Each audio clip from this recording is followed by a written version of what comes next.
오늘 주일에 주시는 하나님의 말씀은 스가랴서 4장 1절부터 10절 말씀입니다. 스가랴 4장 1절부터 10절 말씀. 제가 가진 성경은 구약 1315쪽입니다.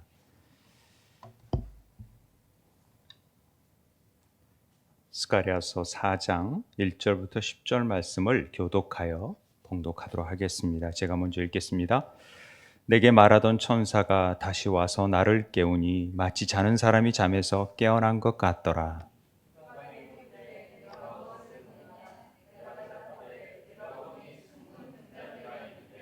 그의 기름 그릇이 있고 또 그 기름 위에 7등잔이 있어 그 기름 그릇 위에 있는 등잔에 7. 그 등잔대 곁에 두 감람나무가 있는데 하나는 그 기름 그릇 오른쪽에 있고 하나는 그 왼쪽에 있나이다 하고,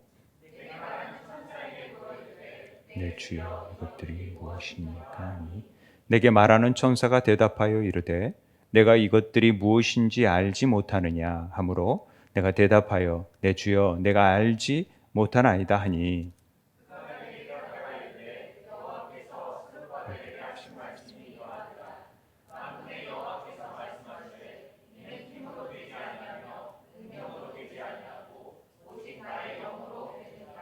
큰 산아 내가 무엇이냐 내가 수룹바벨 앞에서 평지가 되리라. 그가 머릿돌을 내놓을 때에 무리가 외치기를 은총 은총이 그에게 있을지어다 하리라 하셨고, 수룹바벨이 손이 이 성전의 기초를 놓았은즉 그의 손이 또한 그 일을 마치리라 하셨나니 만군의 여호와께서 나를 너희에게 보내신 줄을 내가 알리라 하셨느니라. 작은 일의 날이라고 멸시하는 자가 누구냐? 사람들이 수룹바벨의 손에 다림줄이 있음을 보고 기뻐하리라.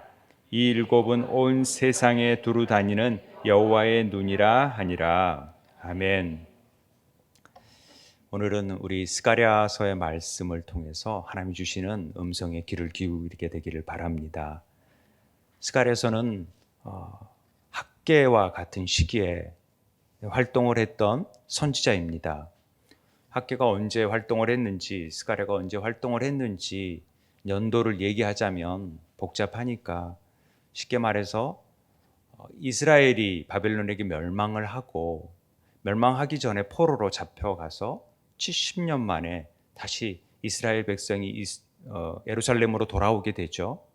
그런 돌아와서 성전을 재건하고 있다가 방해가 되니까 한 15년 동안 쉬게 돼요.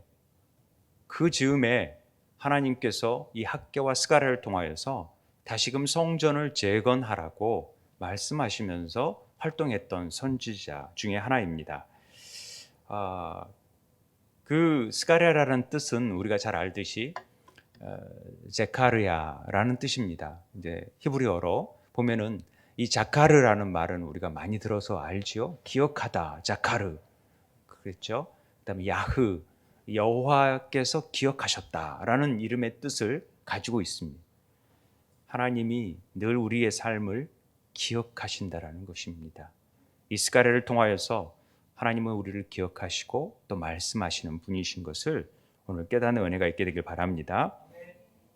이 당시가 언제 활동했냐? 다리오 왕 제2년 8째 달이라고 표현되어 있으니까 페르시아 왕의 다리오 왕이 있을 때 아마 하나님의 말씀이 스가랴에게 임하였던 것 같습니다.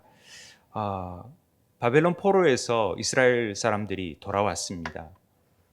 5만 명가량이 돌아왔는데 그 사람들의 신앙과 그 열정들은 가히 짐작하기 어렵습니다. 왜냐하면 수천 마일리에 떨어져서 70년 동안 거기에 살다가 이제 터를 잡고 자리를 잡을 시기인데 그들이 다 포기하고 다시금 예루살렘에 와서 터를 닦겠다라는 그 열망이 있었잖아요. 그들의 이름이 기억될 만큼 그들의 신앙심이 아주 돈독했을 거라고 우리는 짐작해 볼 수 있습니다. 물론 거기에 적응하지 못하고 따라온 사람들도 있었겠죠. 일단은 그런 어떤 믿음을 가지고 왔던 사람들이 성전을 재건하려고 했을 때 오자마자 많은 방해가 있었습니다. 우리가 알다시피 에스라에서나 봤다시피 많은 사마리아 사람들이 방해를 하고 결국은 아닥사스 왕이 조서를 내려서 절대 하지 말아라 하는 명령 때문에 이도저도 할 수도 없는 상황에서 거기에 더욱이 먹을 것도 없고 또 거할 집도 없는 상황에서 집도 지어야 되고 또 먹을 것도 마련해야 되는 상황에서 잠시 성전 건축이 머뭇거렸다라는 것입니다. 그런 열심 자체가 때로는 방해나 여러 가지 어려운 면에서 믿음에 있어서 시험을 받을 때가 있게 되는 것을 우리는 보게 됩니다. 그런 인간적인 열심이 아닌 하나님의 열심이 우리를 강권하셔야 되는데 그 열심조차도 때론 식어져서 인간적인 열심으로 변하게 되고 그러다 보면 어떤 어려움이 닥쳤을 때 쉽게 그것을 포기해 버리는 경우가 많게 됩니다. 우리도 신앙생활 하지만 예배드리는 것들이 늘 구원의 감격을 가지고 임하는 분들이 그렇게 많지 않다고 저는 보여집니다. 당연히 하나님 감격으로 이 자리에 나왔지요 라고 하는 것보다는 오랜 시간이 지나면서 조금 무뎌지고 또 습관에 따라서 그냥 오늘 예배 드려야 되니까 형식적으로 드릴 때가 있다라는 것입니다. 마찬가지로 이스라엘 사람들 자체도 현실적인 상황이 너무 넉넉지 않으니까 성전 건축보다도 지금 나 방해가 이렇게 많은데 어떻게 성전 건축을 한단 말인가? 또 우리 먹고 살기도 힘들고 또 여기 너무 살 집도 없는데 우선 이것부터 짓고 좀 먹고 산 다음에 성전을 지어도 되지 않을까라는 마음으로 이렇게 지지부진한 상황 속에서 성전 건축이 미뤄졌다라는 것이죠. 그때 학개와 스가랴 선지자가 나타나서 성전 건축을 외칩니다. 학개는 좀 투박하고 강한 어투로 이 외형적인 성전 건축을 하자라는 메시지를 우리가 전했다라는 것을 통독을 통해서 알고 있잖아요. 근데 스가랴는 좀 더 내면적이고 안에 인테리어를 한다든지 이런 어떤 외형이 아닌 인테리어적인 측면, 즉 내적인 성전의 의미들을 다시금 이스라엘 백성들에게 부각시키면서 성전을 재건할 것을 호소하고 있는 것입니다. 사실 이 성전을 주관했던 여호수아와 또 스룹바벨이라는 두 지도자 있었는데 스룹바벨은 총독으로서 이 일을 맡고 나갔을 때 사람들의 마음을 이렇게 다독이고 성전을 재건을 하자고 했을 때 이런 또 메시지가 들렸을 때 참 암담했을 것 같아요. 사람들은 잘 안 따라주지. 이런 선지자 둘이 외친다고 또 이게 다 들으면 얼마나 좋겠습니까? 여러 가지 환경은 그렇지 못한 상황 속에서 어떻게 이 일들을 행할까에 대한 고민이 저는 있었을 거라고 생각합니다. 스룹바벨이 자신이 없어지고 또 여러 가지 환경 속에서 자꾸만 사람들의 마음들이 모아지지 않고 또 나약하고 이기적이고 그러다 보니까 그 돌아왔던 그 뜨거운 마음들이 다 식어지고 그러면서 점점 우리의 믿음 자체가 얼마나 나약하고 형편없는지를 보여줄 수 있는 기간이 아마 그 기간이었던 것 같습니다. 15년이 지난 즈음에 이런 하나님의 메시지가 들려졌을 때 특별히 스가랴에게는 환상을 통하여서 8개의 환상을 통하여서 6장까지 하나님의 성전 건축의 당위성에 대해서 쭉 말씀하고 있는 것을 우리는 보게 됩니다. 환상이라는 것은 때론 말씀보다도 더 강력할 때가 있죠.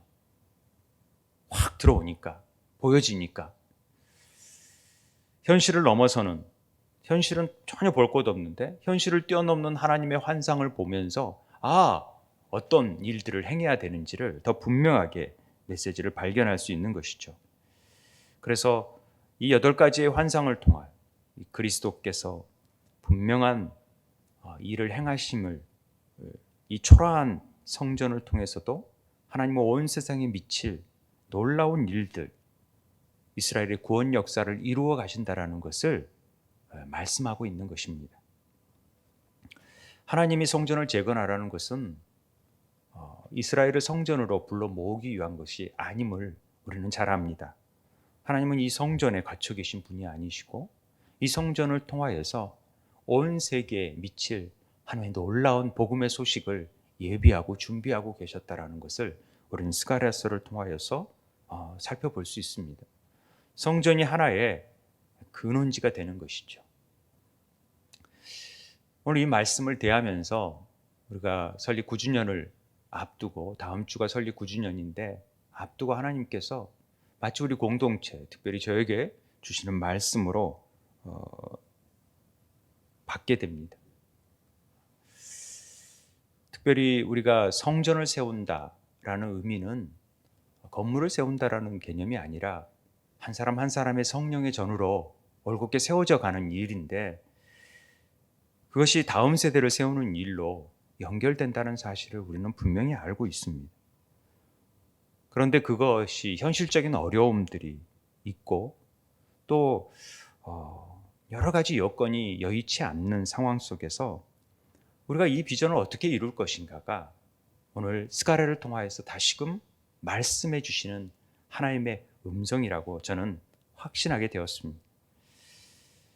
특별히 제가 목회적인 소명을 받은 부분을 다시 한번 생각하게 되었습니다.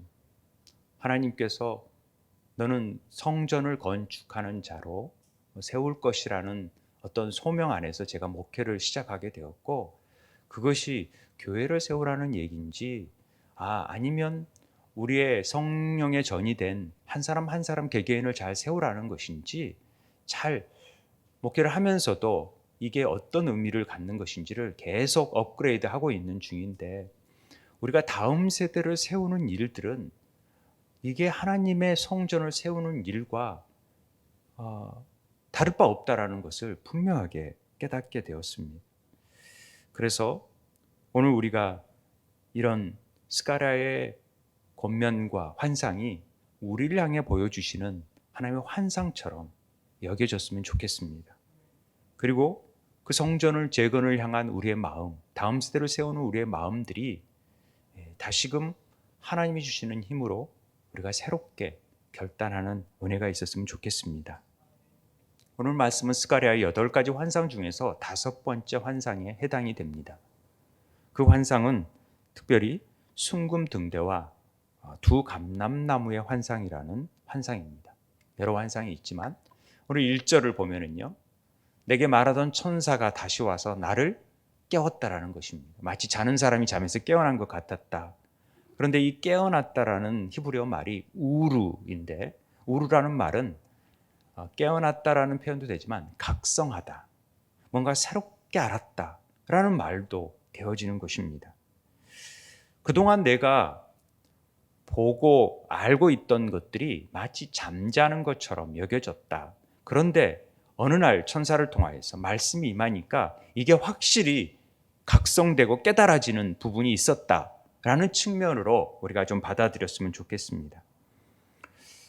제가 이제 메타버스라든지 요즘 증강현실에 대해서 책을 많이 보고 있는데, 새로운 세상이 열리잖아요. 우리가 경험해 보지 못한 세상들이, 가상의 세상들이 열려지는데, 때론 우리가 보여지는 현실 자체도 이게 정말 우리의 현실인가? 라고 여겨질 때가 있어요. 왜냐하면 우리는 우리의 본향이 있잖아요. 진짜 영적인 삶 속에서 하나님 나라의 삶을 소유하고 누려야 될 존재들인데, 이 땅 안에서 잠시 경험해 보는 거거든요. 그 하나님 나라를. 그렇다면은 진정 우리가 지금 느끼는 현실이 다가 아니구나, 보이는 것이. 또 보이지 않는 부분이 우리 삶 속에도 있겠구나 라는 생각을 갖는 것이죠. 하나님이 그걸 욥에게도 환상을 보여주시고 에스겔에게도 환상을 보여주시고, 욥의 천상 가운데 있던 일들을 욥이 바라보지 못하다가 이제 눈으로 바라보는 역사를 보듯이 우리의 삶 가운데에서도 이것을 하나님께서 열어주셔서 볼 줄 아는 눈이 열려지게 되기를 바라는 것이죠. 오늘 환상을 보여주는 측면이 바로 여기에 있다고 생각을 합니다. 이런 환상을 어떻게 보느냐? 하나님의 말씀이 임해야 됩니다. 이 말씀과 환상은 떨어질 수가 없습니다. 보여지는 것들을 하나님이 말씀해 주시고 이 뜻이 뭔지를 알려주셔야지만이 우리가 더 분명하게 알 수가 있는 것입니다. 그래서 잠에서 깨어나는 부분은 하나님의 말씀으로 깨어져야 되는 것입니다. 말씀이 임해야 우리가 이 것들이 보여지는 것들의 실상을 바라볼 수 있는 믿음이 생겨나는 것이죠. 천사가 스가랴에게 묻습니다. 내가 무엇을 보느냐? 이렇게 묻죠. 그러니까 지금 보여지는 것이 순금 등잔대가 있는 것이 보여졌고 두 감람나무가 보여졌다는 것 아닙니까? 근데 등잔대를 보는데 그 등잔대가 지금까지 봐왔고 이스라엘에서 주님께서 만드셨던 성막의 등잔대하고는 좀 다른 부분이 있었습니다. 그게 뭐냐면은 뜬금없이 기름 그릇이 등장을 해요. 그리고 7관이 등장해요. 이건 성막 등잔에서 없었거든요. 이 메노라라고 하는 이스라엘의 이 등잔대는 굉장히 상징적인 의미를 가지고 있습니다. 제가 이제 이스라엘에 가서 이 메노라랑 메주사를 사왔는데 지금도 제 방에 있습니다만은 이 등잔대의 역할이 성막에서 어떤 의미인지 아시죠? 빛을 비추는 겁니다. 그래서 이 등잔대의 불은 한 번도 꺼져서는 안 돼요. 항상 켜져 있어야 돼요. 그러면 제사장이 늘 가서 기름을 채워 넣어서 이 불이 꺼지지 않도록 하는 것이 제사장의 임무인 것입니다.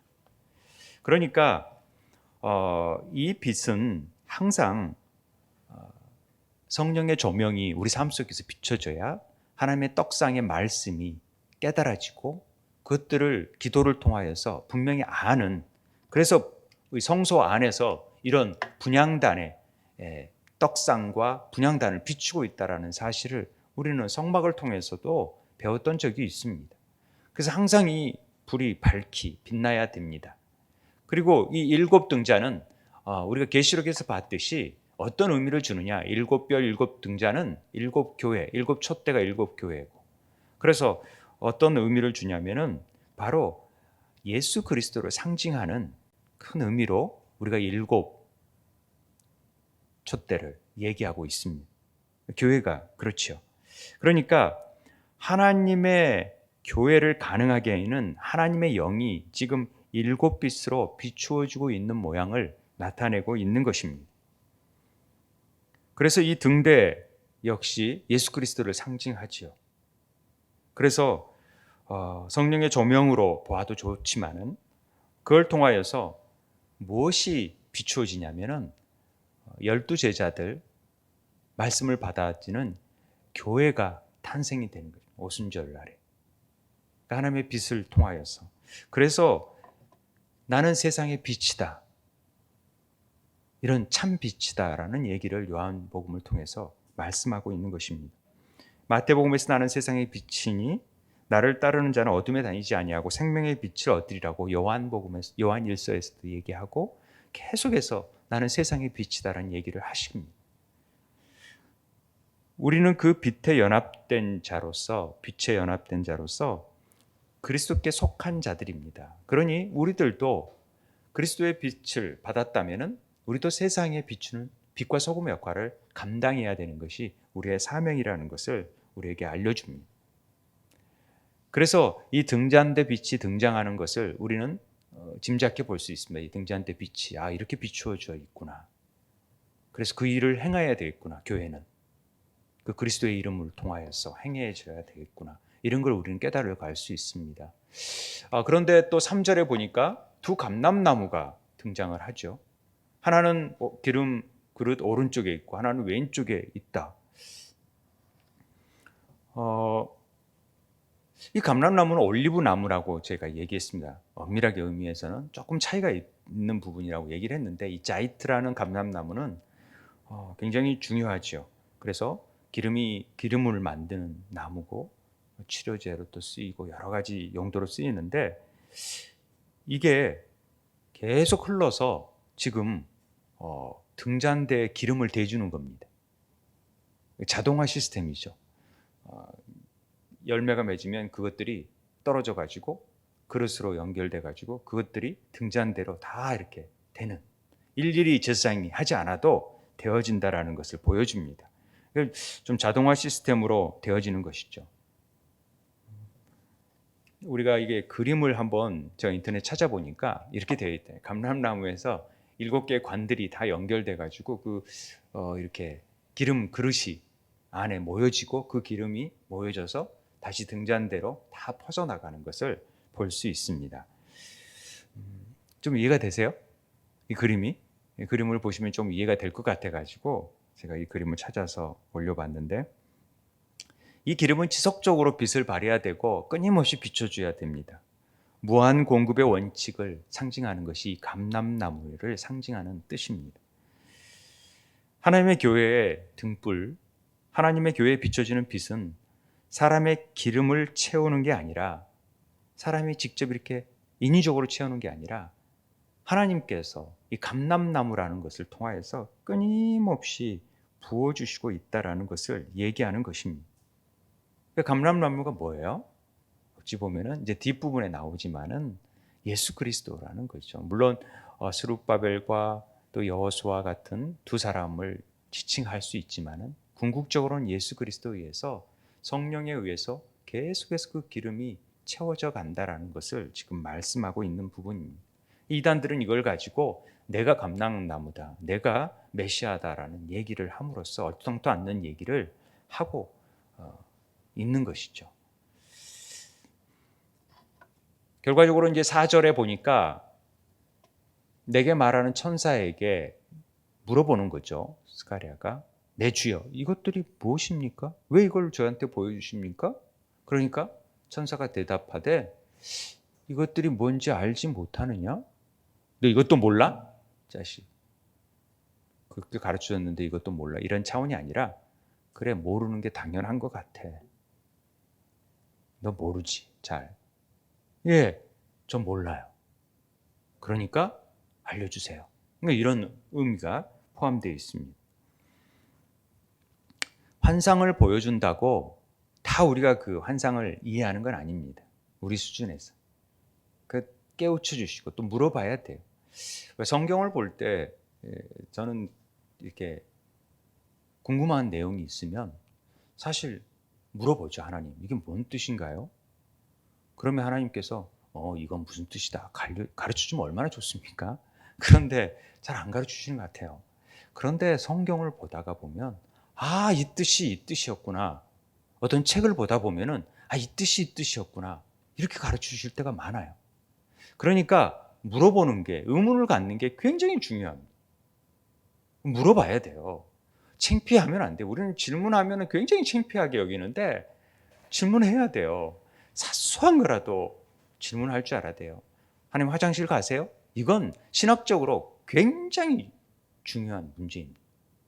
중요한 질문이고, 이런 질문을 하는 사람도 없잖아요. 애들이나 하는 질문이지라고 여겨지는데 그게 아니라는 거죠. 물어봐야죠. 모르면 모른다고 해야죠. 그래야 알려주실 거 아닙니까? 그래야 알아가는 것입니다. 지금 보는 환상이 순금과 등잔대 그리고 두 감람나무지, 그런데 모른다고? 그러면 내가 알려줄게. 그러면서 알려준 말이 6절입니다. 자, 한번 같이 읽겠습니다. 시작. 그가 내게 대답하여 이르되, 여호와께서 스룹바벨에게 하신 말씀이 이러하니, 만군의 여호와께서 말씀하시되, 이는 힘으로 되지 아니하며 능력으로 되지 아니하고 오직 나의 영으로 되느니라. 좀 질문이, 저 감람나무나 등잔대가 뭐예요? 그랬더니 그 질문하고는 전혀 좀 엉뚱한, 여호와께서 스룹바벨에게 하신 말씀이 이거니라, 이렇게 말씀하시는 거예요. 힘으로 되지 아니하고 능력으로 되지 아니하고 오직 영으로 되니. 이거 우리 말씀 너무 잘하는 말씀이잖아요. 왜 이렇게 말씀하시지? 그런데 이 배경을 우리가 잘 알아야 되는 것이죠. 이 감람나무하고 등잔대 비유 환상을 잘 모른다 했는데 갑자기 뭐 힘으로 되지 않고 능력으로 되지 않고 오직 나의 영으로 된다고 말하는 것들이 스룹바벨 얘기가 갑자기 나오고, 이게 뭔 얘기인지 답답하지만 이게 연관이 있다라는 거죠. 하나님은 이렇게 뚝 띄어져서 결론적으로 얘기를 하실 때가 많다라는 것입니다. 지금 스룹바벨이 총독으로서 성전 재건을 하는데 여러 가지 상황들을 보잖아요. 힘이 많이 빠져 있어요. 성전 재건하라고 하는데 할 수 있는 능력이 없잖아요, 막. 지금 방해도 심하죠. 또 여러 가지 물질도 없죠. 재산도 없죠. 뭐 사람들 마음도 모아지지 않았지요. 지금까지 쉬어왔는데 그 마음을 다시 불러일으킨다라는 것이 쉽지 않다라는 걸 압니다. 이 지도자의 고심이 이런 데 있는 거죠. 이런 상황 속에서 지금 이런 환상을 보여주고 지금 이게 환상이 뭐냐고 물어보는데 이 말씀을 하시는 이유가 바로 여기 있다라는 것입니다. 자, 너희들이 등잔을 볼 때 등잔이 늘 사람이 인위적으로 채워야지만이 되어지는 것처럼 여겨졌던 등잔이지만은 지금 보는 등잔은 두 감람나무를 통하여서 완전하게 자동적으로 아무런 일을 하지 않더라도 채워지고 있는 것을 보지 않니? 그렇다면은 스룹바벨에게 한 말이 그 말이 되지 않겠니? 너희가 힘으로, 군대로, 재산으로, 어떤 능력으로 막 이렇게 큰 집단적인 힘을 통해서 될 것 같은 일들이 사실은 되지 않을 수 있다. 그리고 능력으로 아주 작은 힘, 개인적인 힘, 어떤 지도자의 능력이라든지 어떤 사람이 기부를 했다든지 이런 걸로 될 수 있다고 생각하니? 그것도 되지 않을 수 있다. 오직 나의 영으로만 된다. 지금 이 얘기를 하고 있는 것입니다. 그래서 이 환상을 보여주는 것이죠. 이 하일이라는 힘이라는 말은 재산, 군대, 집단적인 힘을 얘기하는 거예요. 엄밀한 의미에서. 그리고 능이라고 하는 것은 작은 파충류를 얘기하는데 코아흐는 이것도 힘과 능력인데 아주 개인적인 힘을 얘기하는 거예요. 집단적인 힘에 비해서. 그러니까 니들이 큰 집단적인 힘으로 이렇게 일을 한다? 그런 게 아니에요. 군사적인 힘, 재력이 많은 사람, 이런 숫자적인 힘 이런 게 아니라 또 어떤 개인적인 리더십이 아니라 나의 영, 나의 루하흐, 나의 성령, 나의 숨, 나의 바람으로 이 일들이 이루어진다라는 것을 알아라 라고 말씀해 주시는 것입니다. 우리는 바람이 있죠. 우리 교회가 좀 부흥하고 숫자가 좀 그래도 한 300-400명, 500명 정도 돼야 또 학교도 세우고 그래야 좀 순탄하게 일을 할 수 있을 거라고 생각이 되어지지 않습니까? 나만 그렇게 생각하나?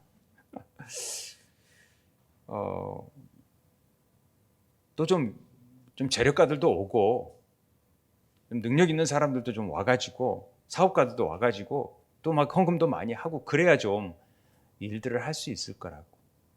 또 누가 기부를 한다든지 하면은 이 일을 잘 할 수 있을 거라고. 그런 교회들이 다 학교를 세우면 우리가 세울 필요가 없죠. 그런데 하나님이 그것 자체를 완전히 무시하는 건 아닙니다. 오직이라는 말이 좀 단어가 좀 해석이 어려운데 키라는 말은 오직이라는 말보다는 그냥 그럴 때, 뭐뭐 할 때라는 의미가 더 많습니다. 펜이라는 의미가. 그러니까 너희가 그런 때 그런 것도 중요할 수 있지만은 결정적으로 중요한 것은 바로 나의 영이 있어야 됩니다. 성령이 임하지 않고서는 절대 이 일이 되어줄 수 없다라는 것을 가르쳐 주는 것이죠. 그러니까 이스라엘의 말 가운데 최상급의 말이 바로 아니고 뭐뭐이다 라는 표현입니다. 그러니까 힘 아니고 능력 아니고 나의 영. 그래서 오직이라는 표현을 쓰는 거예요. 최상으로 중요한 것이 바로 나의 영이다 이런 표현을 쓰는 것입니다. 늘 그래 우리는 우리 교회가 좀 숫자가 좀 많아지고 좀 그렇게 헌금도 많고 또 뭔가 일할 수 있는 것들이 많다. 저도 그런 생각이 가지니까요. 그런데 하나님께서 하시는 말씀이 그거 절대 그게 아니라는 거예요. 그 있으면 좋겠죠. 수월하게 할 수 있겠죠. 그러나 큰 교회라고 그런 일을 할 수 있는 게 아니다. 나의 영이 들어간 사람들이 있어야 이 일은 행할 수 있다. 그거 말씀해 주시는 거예요.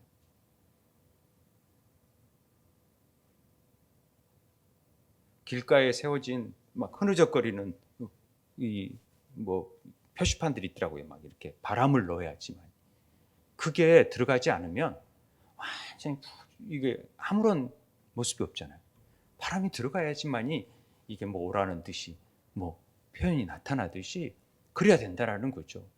하나님의 영이 있어야지만이 그 일을 행할 수 있는 일이지 너희들 왜 그거에 연연하고 있니? 지금 성전 건축을 하는 일에 스룹바벨에게 너희들 지금 뭐가 없고 뭐가 방해가 있고 뭐가 있다고 주저앉고 그러지 마라. 나의 영으로 된다. 그래서 이 환상을 보여줬다라는 것입니다. 우리 속에 하나님의 영이 머물지 않으면 우리는 아무것도 할 수 없습니다. 보여지는 거야 할 수 있겠지요. 학교도 뭐 세울 수 있겠지요. 그런데 교회도 다음 세대도 하나님의 영이 없이 뭘 그런 일들을 할 수 있냐고. 학교도 많은데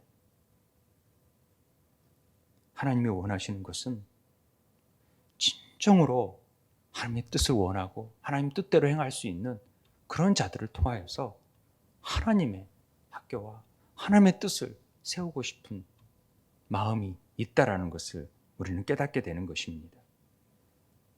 스가랴서의 주제가 이거예요. 이런 마음으로 성전 건축이 이루어지길 바란다. 그래야 교회가 온 세계를 향하여 나아갈 수 있다. 이 얘기를 하는 것입니다. 우리는 담임 목사가 좀 똑똑하고 담임 목사가 설교 잘하면 사람들이 또 많이 오고 또 그러니까 교회가 되고 사회 지명도가 있는 사람들이 온다든지 유명 연예인들이 좀 등록을 하고 그러면 막 교회가 부흥되고 또 임식자들이 좀 막 열심히 하면 되고 목자들이 열심히 하면 될 것 같은 그런 교회.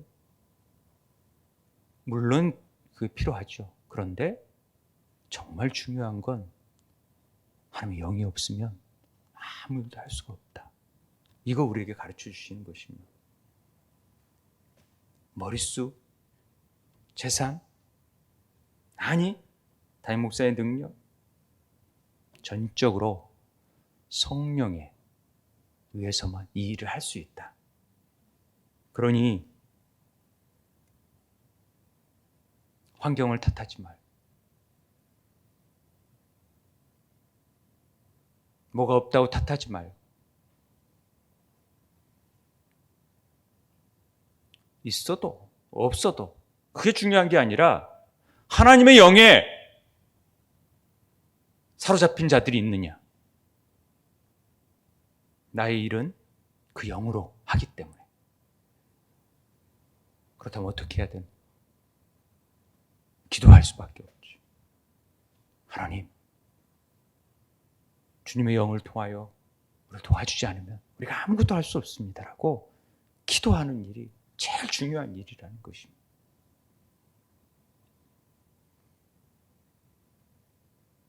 하나님, 우리의 연약한 마음, 세상을 바라보고 세상의 힘을 바라보고 세상의 능력을 바라보는 우리의 마음들을 돌이키고 오직 주님만 바라볼 수 있는 우리의 마음이 될 수 있도록 도와주십시오. 그럴 때 하나님이 사람을 통해서 역사하시고요. 그 성령에 감동된 사람을 통해서 일하시고 그 성령의 역사에 편승하여서 하나님의 일이 이루어진다는 것을 말씀하고 있는 것입니다. 하나님의 영이 우리를 충만케 하시고 우리를 깨닫게 하시고 하나 되게 하여 주셔서 하나님의 일이 이루어질 줄 믿습니다. 그래서 큰 7절에 이렇게 말씀하십니다. 큰 산아 내가 무엇이냐? 스룹바벨 앞에서 평지가 되리라. 이 큰 산이라는 것은 우리가 가지고 있는 두려움, 우리의 현재 부딪혀 있는 난관, 장애물 그런 거죠.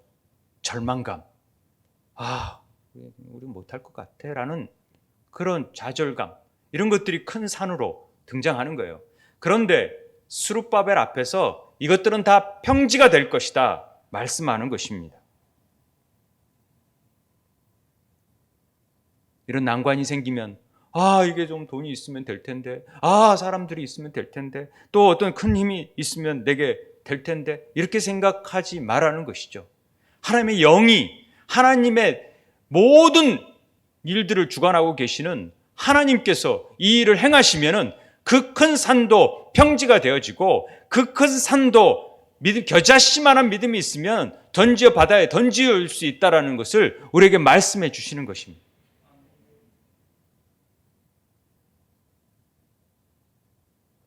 제가 이 말씀을 통해서 회개가 되는 거예요. 성교원 한다. 우리가 학교를 한다. 건물이 지어졌으니까 그런 일 하나 보다. 주위에서는 와 대단하다라고 여기고 또 한편으로는 속을 아는 사람들은 아이고 저런 교회가 뭐 저런 일들을 한다고.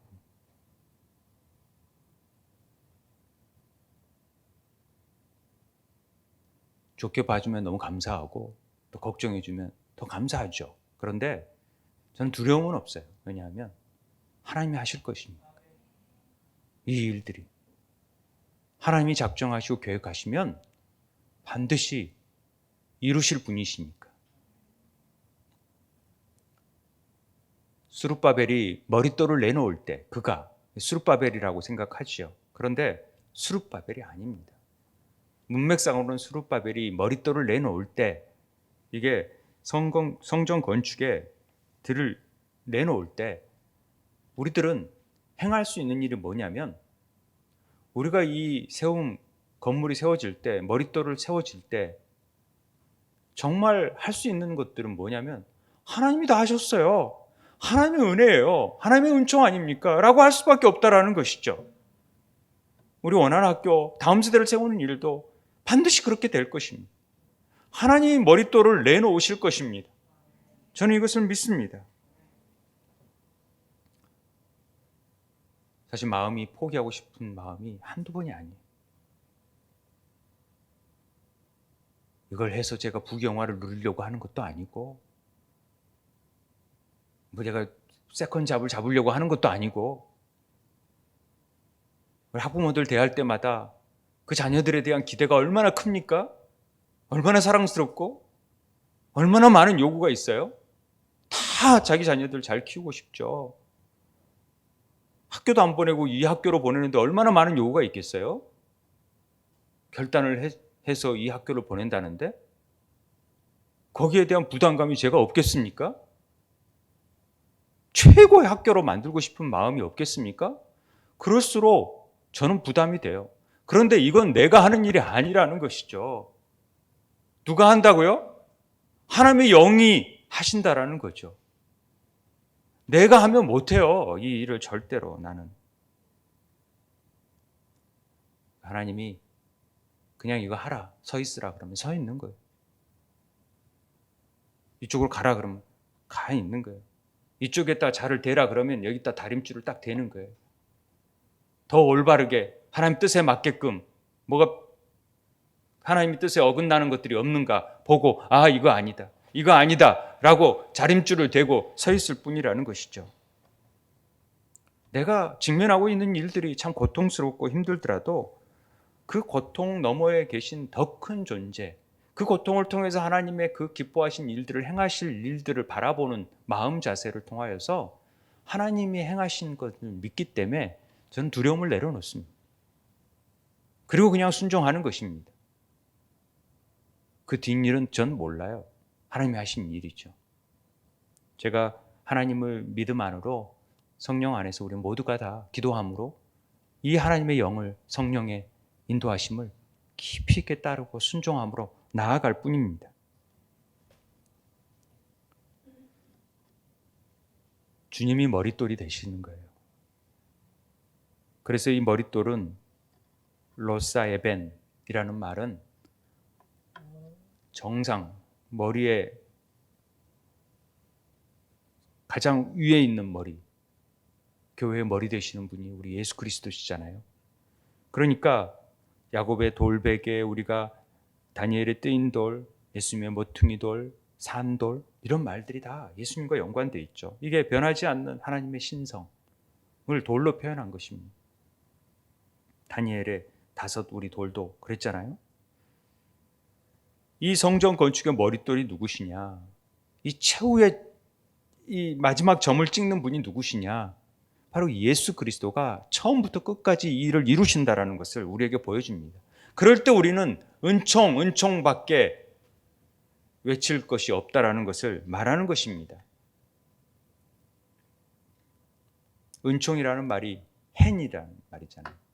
호의, 은총, 은혜, 매력, 아름다움. 그 아름다움, 하나님의 그 은혜를 노래할 수밖에 없는 거예요. 제 차에 하나님의 은총이라는 스티커가 붙어져 있습니다. God bless. 하나님의 은총이 늘 있기를. 스티커를 누가 줘서 제 차 안쪽에 붙여놨어요. 그래서 차에서 내리는데 우리 라유리가 막 달려와서 인사를 하더라고요.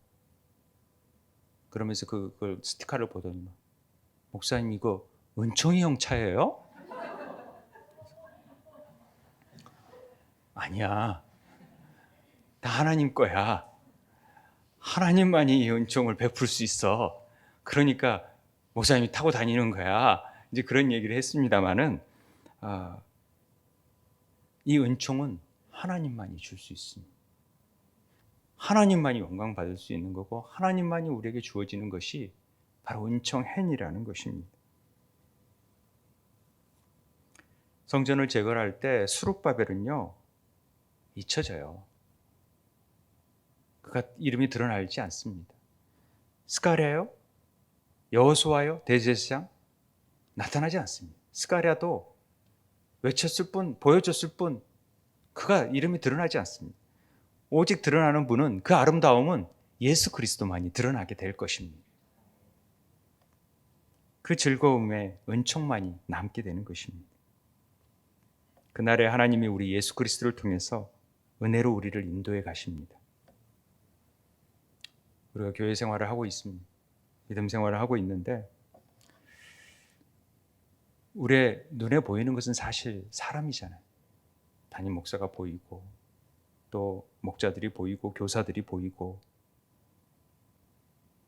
하나님이 일을 잘 하는 것을 보기도 하고 뒤에서 보이지 않게 임직자들이 뭐 누군지 모르지만 이렇게 예쁜 꽃을 사놓으시고 저도 잘 모르는데 또 한편으로는 뒤에 빠지고서 전혀 신경도 안 쓰고 또 자기 일에 열심히 살아가는 분들도 있지요. 어떤 때는 굉장히 답답하고 속이 상하기도 하고 어떤 때는 참 귀하고 또 보이지 않게 섭리해 주는 거에 감사하고 귀한 섬김들을 보게 되는 것입니다. 그때 하나님께서 주신 말씀이 어떤 마음이냐면 사람은 담임 목사든 목자든 임직자든 사람은 사랑할 대상이지 믿음의 대상이 아니라는 것을 깨닫게 해주셨어요. 하나님만 믿고 사람은 사랑하면 그 교회는 교회다워질 수 있다. 사람을 믿으면 사람에게 실망하게 되고 사람 때문에 속상하게 되고 사람 때문에 이놈의 교회 그냥 안 다니고 싶다 이런 마음 생길 수 있다는 것이죠. 목자도 왜 이런 일을 해가지고 속상하고 그럴 필요가 있나 이런 생각이 들 때가 있죠. 성도들은 목자나 위에서 나선 사람들 앞에 상처를 받을 수 있어요. 그런데요, 성도들 때문에 목자들도 상처받을 수 있어요. 사람에 너무 기대를 걸어서는 안 돼요. 그는 사랑할 대상이지 믿을 사랑이 아니에요. 믿을 분은 오직 예수 그리스도밖에 없죠. 예수만 믿고 그저 사랑하면 돼요. 그냥 용서하고 또 뭐가 좀 부족해도 부족하나 보다 이게 여기면 되는 거예요. 그래라고 우리를 모아주신 거니까. 사단은요 이걸 틈을 타서 계속 서로에게 상처를 주고 미워할 수 있도록 만드는 거예요. 교묘하게 주의 일을 방해해요. 열심을 내도 그렇고요. 또 열심을 안 내도 그렇고요. 묘하게 그런 사람들을 통해서 역사하게 만들어요. 얼마나 영악한지 몰라요, 사단이. 그 틈을 비집고 들어와서 교묘하게 교회를 위한다고 하면서도 어렵게 만드는 경우가 있어요.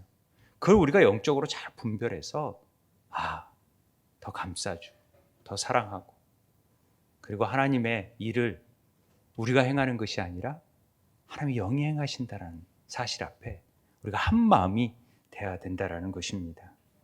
이기적인 생각이나 어떤 내 권리, 내 생각, 이런 것들이 막 사단은 넌 그럴 자격이 있고 누가 주장할 권한이 있고 네가 행할 일들이 있어 라고 말을 합니다마는, 그것보다는 더 배려하고 충분히 그런 일이 있기 때문에 그렇겠거니 하고 이해하고 넘어가고 또 희생하고 섬겨줄 때 성령께서 우리에게 더 놀랍게 일을 이루어 가실 것을 저는 믿습니다. 하나님은 하나님의 교회를 세우십니다. 하나님은 하나님의 교회를 지키는 자들을 통해서 예배를 세우시고 영혼들을 구원하시고 기도의 자리를 지키는 자들을 통하여서 다음 세대를 세우시고 주의 일을 행할 수 있도록 하나님 나라를 세우는 일을 행하신다는 것입니다. 그런 자들을 통하여 하나님은 하나님의 은총을 하염없이 베풀어 주실 것을 우리는 기억하는 자들이 되길 바랍니다. 오늘 8절 9절 마지막으로 스룹바벨의 손이 이 성전의 기초를 놓았은즉 그의 손이 또한 그 일을 마치리라. 하나님이 행하신 일들은 반드시 하나님께서 이루어 주셔서 하나님께서 이 일을 행하시는 줄을 우리가 알게 된다는 것을 분명히 말하고 있습니다. 그래서 10절에 작은 일의 날이라도 멸시하는 자가 누구냐? 그런 100명도 안 되는 인원 가지고 학교를 세운다고 멸시하는 자가 누구냐? 스룹바벨의 손에 다림줄이 있음을 보고 기뻐할 것이다. 하나님의 기준에 맞게끔만 잘 우리가 선을 잘 대고 서 있으면, 거기에가 잘 맞춰서 나아가면 하나님이 기뻐하세요. 하나님의 여호와의 눈은 온 세상을 두루 다니면서 다 보고 계세요. 하나하나 세밀하게 다 감찰하시고 기억하시는 하나님이시라는 사실을 우리가 깨달았으면 좋겠습니다. 우리는 아무것도 없이 지금 여기까지 에벤에셀의 도움의 도를 통하여 이 자리에 와 있습니다. 이곳 양주까지 와 있습니다. 하나님이 그 일들을 계획하셨고 그 일을 이루어 나가는데 저는 그냥 목수쟁이로, 감독으로 와 있을 뿐입니다. 하나님은 우리에게 새 일을 이루기 위해서 지금 쉼없이 우리의 성령을 통하여서 우리를 채근하고 계시는 줄 믿습니다.